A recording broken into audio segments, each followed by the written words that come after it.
चट्याङ परेपछि कटहरको रुख 2 दिनसम्म बलिरह्यो भनेको सुन्दा अचम्म लाग्न सक्छ।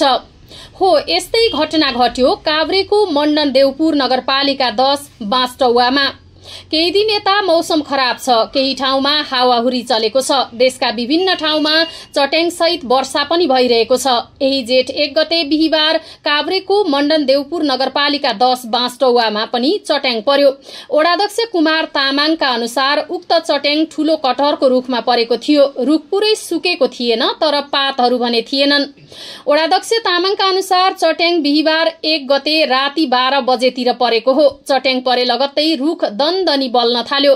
चट्याङ परेपछि रुख बलिरहेको थियो, पड्किँदै बलेको थियो। सुरुमा त हामी आफैले निभाउन खोज्यौं, तर सकेनौं, वडाध्यक्ष तामाङले भने। पानी परिरहेकै बेला रुखमा बलिरहेको आगो निभाउन नसकेपछि स्थानीयवासीले उपमेयर विष्णु मणि नेपाललाई खबर गरे। उपमेयर मार्फत सशस्त्र प्रहरीको टोलीलाई खबर गरियो। बिहीबार रातिदेखि आगो लागे पनि सशस्त्रलाई शुक्रबार दिउँसो 2 बजेपछि मात्रै खबर पुगेको थियो। चट्याङ परेर रुखमा आगो लागेको रहेछ, हामीलाई ढिलो खबर भयो। 2:36 जाँदा फोन आएको थियो, सशस्त्रका 15 नम्बर गणका एसपी प्रेम प्रसाद प्रसाईले भने। चट्याङ लागेर लामो समयदेखि आगो लागेको र जोखिम भएको जानकारी पाएपछि तुरुन्तै आवश्यक सामग्री सहित टोली घटनास्थल पठाइएको एसपी प्रसाईको भनाइ छ। तर टुप्पोदेखि बलिरहेको रुखको आगो कसरी निभाउने भन्ने अन्यल भयो। रुख काटेर ढाल्न पनि समय लाग्ने भयो। आगोका झिल्काहरू उडेर घर भेटाउने सम्भावना उस्तै थियो। बलिरहेको रुखमा चढेर निभाउँदा पनि सशस्त्रकै टोलीलाई जोखिम थियो। केही समय अन्यल भएपछि डोरीको सहायताले रुखका हाँगा काटेर आगो नियन्त्रणमा लिएको एसपी प्रसाईले बताएका छन्।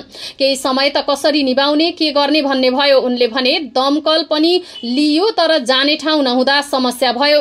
एसपी प्रसाईका अनुसार आगो निभाउन करिब 2.5 देखि 3 घण्टासम्म समय लागेको थियो। बिहीबार रातिदेखि लागेको आगो शुक्रबार साँझ मात्रै निभाइएको थियो।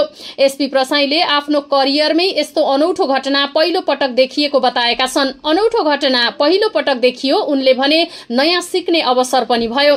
घटनापछि रुखमा यसरी किन आगो लाग्यो भनेर बुझेको एसपी प्रसाईले सुनाए। विज्ञहरूले दूध आउने रुखहरूमा चट्याङ पर्दा यस्तो हुने बताएको पनि उनको भनाइ छ। 2 दिनसम्म आगो बलिरहे पनि कुनै मानवीय र अन्य थप क्षति भने हुन नपाएको मेयर टोक बहादुर वाइवाले बताएका छन्।